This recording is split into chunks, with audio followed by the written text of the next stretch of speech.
अगर मैं आपसे कहूं कि उत्तर प्रदेश में महज कुछ ही महीनों में 2 करोड़ से ज्यादा नाम वोटर लिस्ट से गायब हो जाते हैं, और वहीं दूसरी तरफ एक सिटिंग जज के घर जली हुई मुद्रा मिलती है और वो अचानक इस्तीफा दे देते हैं। और अगर हम थोड़ा अपनी नजर देश से बाहर ले जाएं, तो अमेरिका और ईरान के बीच मध्यस्थता कौन कर रहा है? चीन कर रहा है। मतलब ऊपर से देखने पर ना ये सारी घटनाएं बिल्कुल अलग अलग बक्सों में बंद लगती हैं। बिल्कुल। एक तरफ हमारी राज्य की राजनीति है, फिर एक न्यायपालिका का संकट है, और एक वैश्विक कूटनीति का खेल चल रहा है। द डीप डाइव की इस विस्तृत चर्चा में आपका स्वागत है। और आज का हमारा मिशन भी यही है। हम यूपीएससी की तैयारी करने वाले और करंट अफेयर्स को गहराई से समझने वाले अपने श्रोताओं के लिए इन सारे अलग अलग धागों को जोड़ने वाले हैं, क्योंकि हकीकत में ये अलग अलग बक्से हैं ही नहीं। हाँ, बिल्कुल नहीं है। ये एक ही बड़े इकोसिस्टम के हिस्से हैं।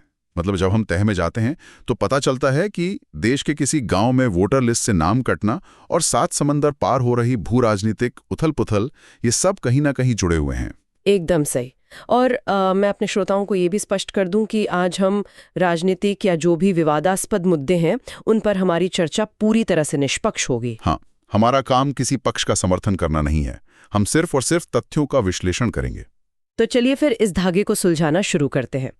देश की सबसे बुनियादी ईंट से मेरा मतलब है हमारे लोकतंत्र और उसके प्रतिनिधित्व से। बिल्कुल, डेलिमिटेशन से शुरू करते हैं। हाँ, कांग्रेस वर्किंग कमेटी की जो हालिया बैठक हुई उसमें डेलिमिटेशन या परिसीमन को लेकर जो चर्चा हुई है, मतलब ये असल में सत्ता के भूगोल को पूरी तरह से बदलने वाली चीज है। और वो भी बहुत बड़े स्तर पर।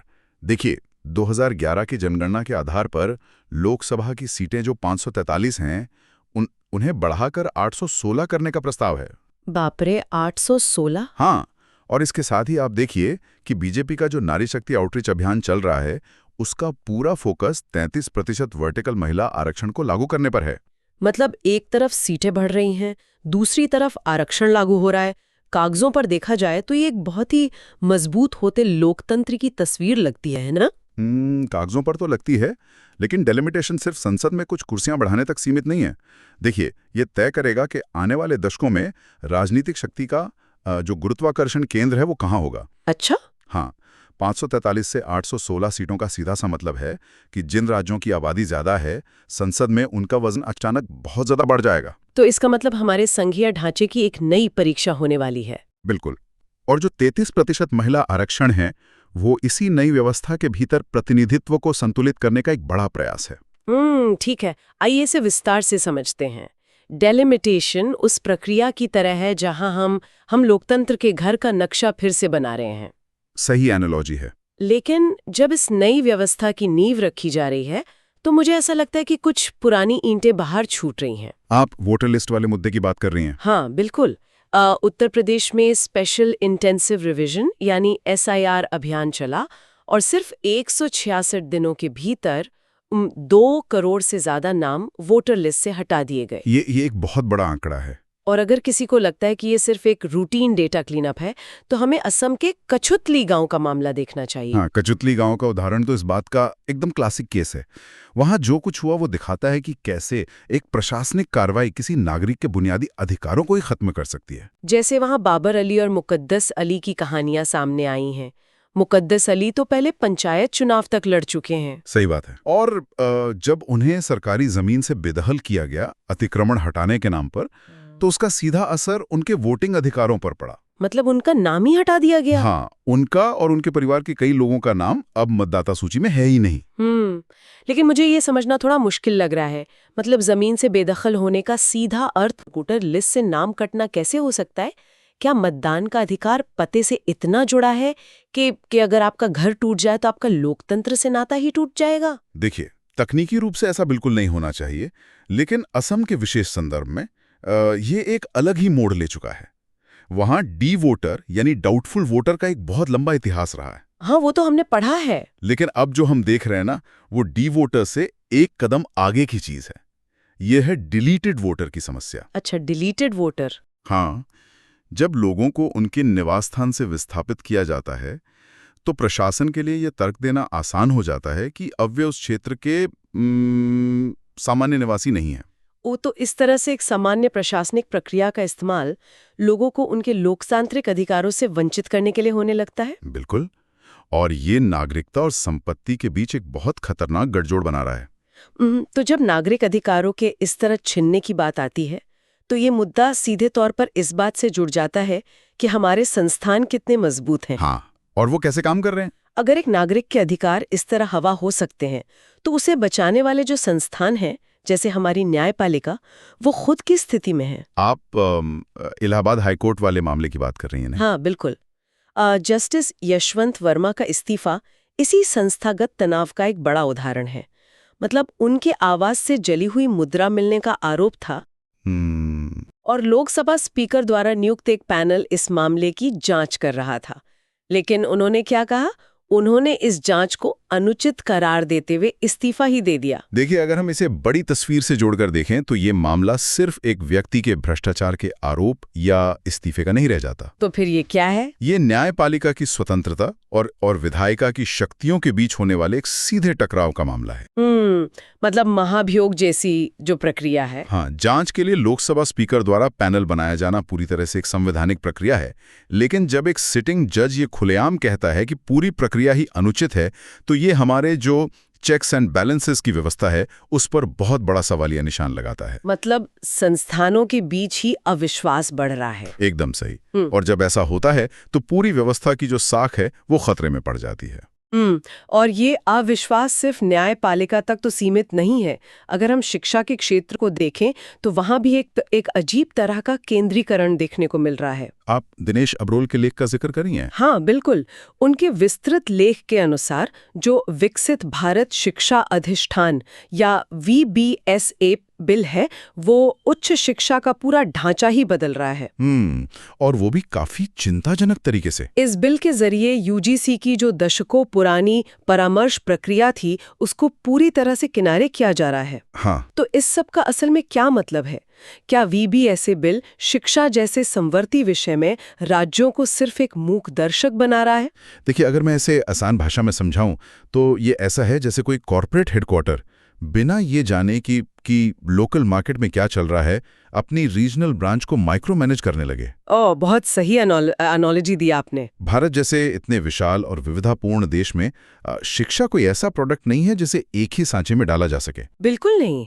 संविधान ने शिक्षा संवर्ती सूची में है।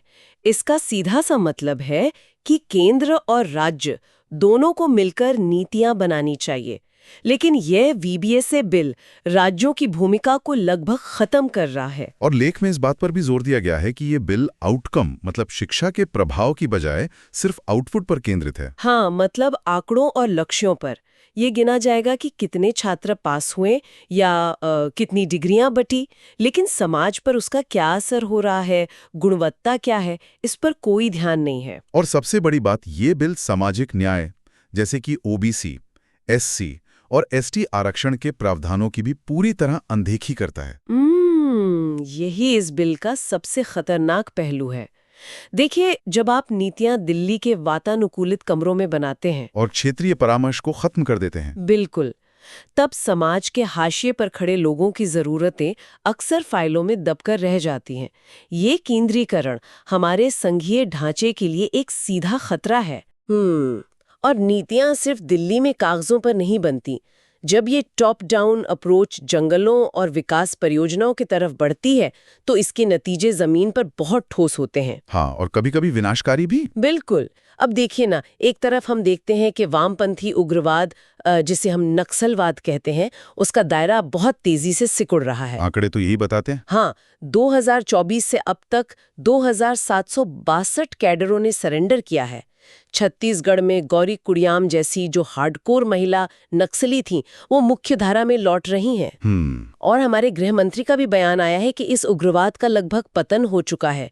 ये तो एक बहुत बड़ी सुरक्षा सफलता है। इसमें कोई दो राय नहीं है। ये आंतरिक सुरक्षा के लिहाज से एक ऐतिहासिक जीत है। मतलब दशकों से जो जंगल एक तरह की युद्ध क्षेत्र बने हुए थे, वहां अब राज्य का अधिकार वापस स्थापित हो रहा है। हाँ, शांति आ रही है। लेकिन असली सवाल ये है कि सुरक्षा बलों की इस सफलता से जो एक शून्य पैदा हो रहा है, जो शांति आ रही है, उसे किस चीज से भरा जा रहा है? यहाँ बात सच में बहुत दिलचस्प हो जाती है, क्योंकि उसी शांति के रास्ते से अब बड़े बड़े बुलडोजर अंदर आ रहे हैं। Infrastructure projects. हाँ, हम एक तरफ वामपंथी उग्रवाद को खत्म करके जंगलों में विकास ला रहे हैं, लेकिन दूसरी तरफ ग्रेट निकोबार आइलैंड के ड्राफ्ट मास्टर प्लान को ही देख लीजिए। GNI project. हाँ, 2025 तक वहां 3,36,000 की आबादी बसाने का लक्ष्य रखा गया है। और वो भी ऐसे इलाके में जो दुनिया के सबसे संवेदनशील पारिस्थितिकी तंत्रों में से एक है। बिल्कुल, पर्यटन को मुख्य आर्थिक चालक बनाया जा रहा है। कसिनो बनेंगे, बीच टूरिज्म होगा, वेलनेस सेंटर्स खुलेंगे। और सबसे चौंकाने वाली बात तो ये है कि आदिवासी बस्तियों के ठीक आसपास बफर क्षेत्र का विकास किया जाएगा। देखिए, ग्रेट निकोबार कोई आम जमीन का टुकड़ा नहीं है। वहां के जो आदिवासी हैं, उनका बाहरी दुनिया से संपर्क ना के बराबर रहा है। बिल्कुल ना के बराबर। तो जब आप 2055 तक 3 लाख से ज्यादा लोगों को वहां बसाने की बात करते हैं, तो आप सिर्फ कुछ इमारतें नहीं बना रहे हैं। आप एक पूरे द्वीप का भूगोल और उसकी जनसांख्यिकी बदल रहे हैं। और इस विकास की एक बहुत बड़ी कीमत प्रकृति वसूलेगी। बिल्कुल वसूलेगी। कसिनो और मास टूरिज्म से जो पैसा आएगा, उसकी कीमत असल में वहां के जंगल और मूल निवासी चुकाएंगे। लेकिन क्या ऐसा हमेशा होता है कि विकास के सामने प्रकृति हार मान ले? अगर हम पुरी के ग्रीनफील्ड एयरपोर्ट का मामला देखें, तो वो कुछ और ही कहानी कहता है। हाँ, वो एक बहुत ही दिलचस्प कॉन्ट्रास्ट है। वहां चिल्का झील के पास एक बड़ा एयरपोर्ट बनने वाला था, है ना? हाँ। लेकिन भारतीय वन्यजीव संस्थान यानी WII ने उस प्रस्ताव को सीधे तौर पर खारिज कर दिया। क्योंकि वो इलाका प्रवासी पक्षियों का है। बिल्कुल। और चिल्का एक संरक्षित रामसर साइट है। देखिए, पुरी का ये मानना बहुत महत्वपूर्ण है क्योंकि ये हमें रेड लाइंस के बारे में बताता है। Red lines. हाँ, संस्थाओं ने यहाँ स्पष्ट कर दिया कि चाहे इंफ्रास्ट्रक्चर कितना भी जरूरी क्यों न हो, एक सीमा के बाद आप पारिस्थितिकी तंत्र के साथ समझौता नहीं कर सकते। लेकिन विरोधाभास तो देखिए।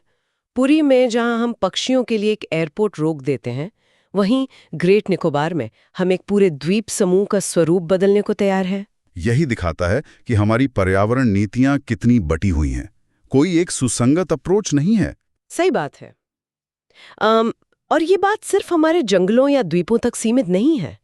जब हम घरेलू बुनियादी ढांचे की बात कर ही रहे हैं, तो हमें ये भी देखना होगा कि बाहर दुनिया में जो उथल-पुथल हो रही है, वो हमारी अर्थव्यवस्था को कैसे झटके दे रही है। आप MSME सेक्टर की बात कर रही हैं? हाँ, हमारी अर्थव्यवस्था की रीढ़। ग्रेट निकोबार में कसिनो शायद भविष्य में बनेंगे, लेकिन आज इसी वक्त पश्चिम एशिया में जो युद्ध चल रहा है, उसने हमारे छोटे निर्यातकों की कमर तोड़ दी है। पश्चिम एशिया के संकट का सीधा और बहुत भयंकर असर वैश्विक सप्लाई चेन पर पड़ा है। थोड़ा इसे विस्तार से समझाइए। देखिए, लाल सागर और स्वेज नहर के रास्ते जो व्यापार होता था, अब सुरक्षा कारणों से जहाजों को वो रास्ता बदलना पड़ा है। अब उन्हें अफ्रीका का पूरा चक्कर लगाकर जाना पड़ रहा है। तो इसका एक छोटे भारतीय निर्यातक पर असल में क्या असर पड़ता है? बहुत गहरा असर पड़ता है। जब जहाजों के मार्ग बदलते हैं, तो जो माल ढुलाई या फ्रेट का खर्च है, वो कई गुना बढ़ जाता है। जो माल 20 दिन में पहुंचता था, उसे अब 40 दिन लग रहे हैं। इसका सीधा मतलब है कि निर्यातक का पैसा फंसा हुआ है। और इससे कैश फ्लो की समस्या होती होगी? बिल्कुल, कैश फ्लो की गंभीर समस्या। देखिए, बड़ी कंपनियां तो इस झटके को सह सकती हैं, उनके पास बफर होता है। लेकिन एक MSME जिसका मार्जिन पहले ही बहुत कम होता है, उसके लिए ये 20 दिन की देरी जानलेवा साबित होती है। बाप रे। और इसके साथ ही कंप्लायंस और इंश्योरेंस का बोझ भी इतना बढ़ गया है कि कई छोटे उद्योगों ने तो निर्यात करना ही बंद कर दिया है। तो एक तरफ वैश्विक युद्ध हमारे छोटे उद्योगों को मार रहा है, और दूसरी तरफ यही वैश्विक बाजार हमारी मुद्रा यानी रुपए पर भी अपना नियंत्रण जमाना चाहता है। हाँ, आप ऑफशोर रुपया मार्केट के रेगुलेशन की तरफ इशारा कर रही हैं? बिल्कुल। RBI ने हाल ही में ऑफशोर रुपया मार्केट पर शिकंजा कसा है। हमारे स्रोतों के अनुसार ये NDF या नॉन डिलीवरेबल फॉरवर्ड मार्केट है, जहां सीमा पार व्यापार लगभग $60 बिलियन तक पहुंच गया है। $60 बिलियन, जो कि एक बहुत बड़ी रकम है। तो जरा इसे एक आसान एनोलॉजी से समझते हैं। ऑफशोर रुपया मार्केट एक ऐसी पतंग की तरह हो गया था जो भारत के आसमान के बाहर उड़ रही थी। बहुत खूब। लेकिन RBI अब उसकी डोर मजबूती से अपने हाथ में पकड़ना चाहता है।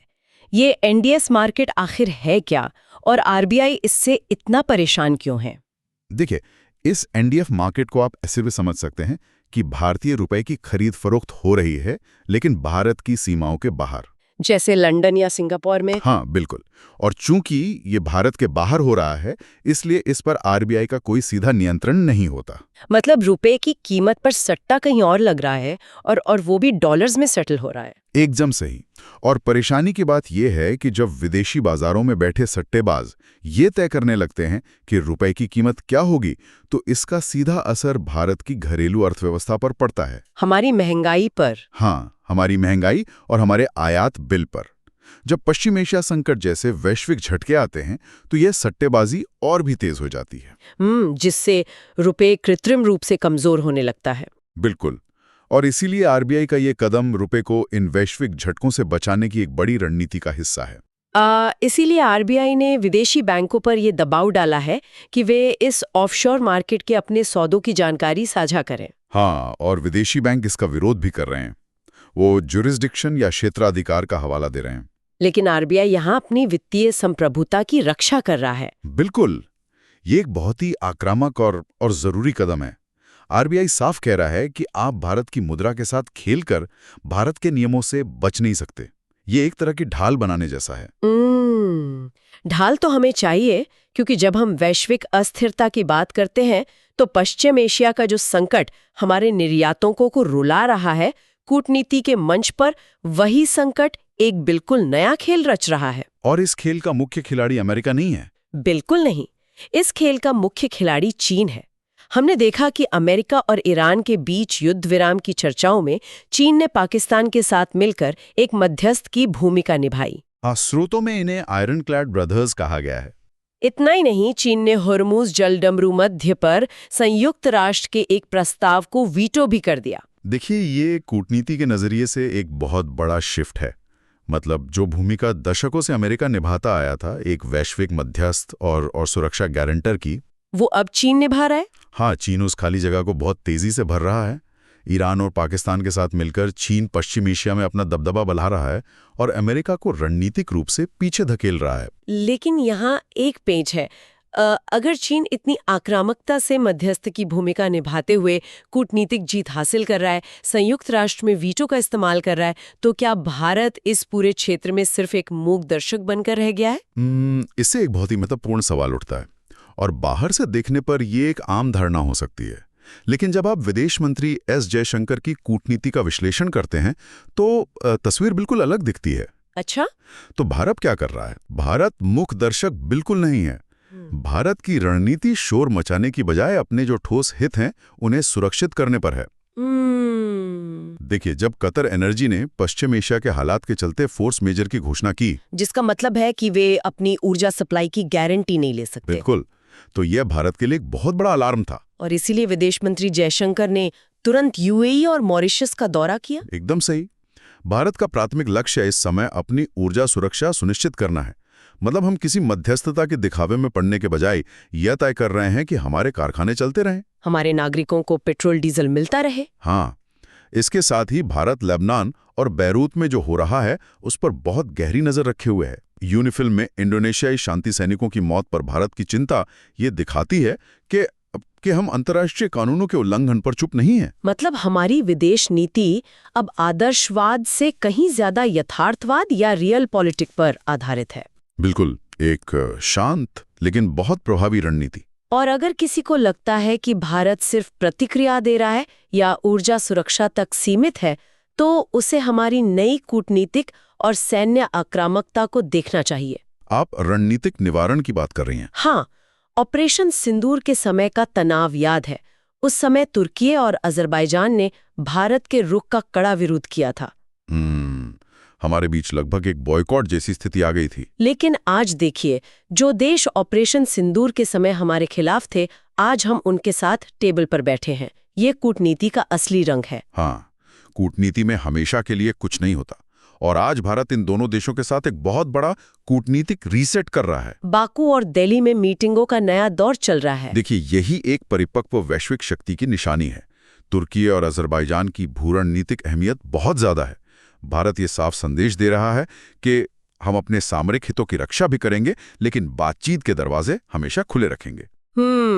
और ये सामरिक रणनीति सिर्फ पुराने दुश्मनों को दोस्त बनाने तक सीमित नहीं है। हम भविष्य की तकनीक को लेकर अमेरिका के साथ पैक्स सिलिका गठबंधन भी बना रहे हैं। PACS silica. अमेरिकी अधिकारी मार्को रूबियो का हालिया भारत दौरा इसी बात का सबूत है कि एआई, सेमीकंडक्टर और क्रिटिकल मिनरल्स की नई वैश्विक रेस में हम अमेरिका के साथ खड़े हैं। देखिए, पैक्स सिलिका असल में 21वीं सदी का नया सुरक्षा कवच है। वो कैसे? क्योंकि जिसके पास चिप्स और क्रिटिकल मिनरल्स होंगे, दुनिया की अर्थव्यवस्था और सैन्य तकनीक उसी के इशारे पर चलेगी। भारत इस गठबंधन के जरिए भविष्य की सप्लाई चेन में अपनी जगह पक्की कर रहा है।